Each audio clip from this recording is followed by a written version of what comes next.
Sa ika-6 na paragala, the Central Luzon Media Awards ng Holy Angel University sa Angeles, Pampanga, itinanghal na Best News Program ang 24 oras. Kinilala namang Best Female News Anchor si Vicky Morales. Kinikilala po nito hindi lang po yung na-achieve natin sa larangan ng News and Public Affairs, kundi higit pa riyan yung kakayahan po natin na maging inspirasyon sa mga kabataan tulad niyo po. Pinarangalan din ang unang hirit. Kapuso mo, Jessica Soho. Real Time. At ang GMA1 exclusives na Adulting with Atom Araulio. #Goals ni Gabby Garcia. At Fact or Fake ni Joseph Moro. Kinilala rin sina Ivan Mayrina at Rafi Tima.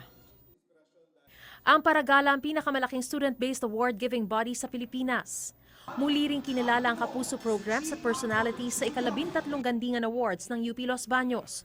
Hinirang si Jessica Soho bilang Best News Anchor para sa State of the Nation with Jessica Soho.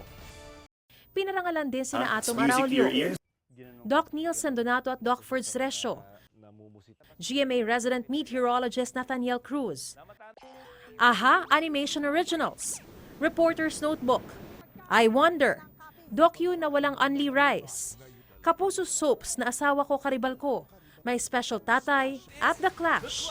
Wagi rin siluan May Rondina ng RTV Balitang Bisdak. Ang GMA Regional TV presents Modern Day Heroes. At One Western Visayas bigyan ng halaga.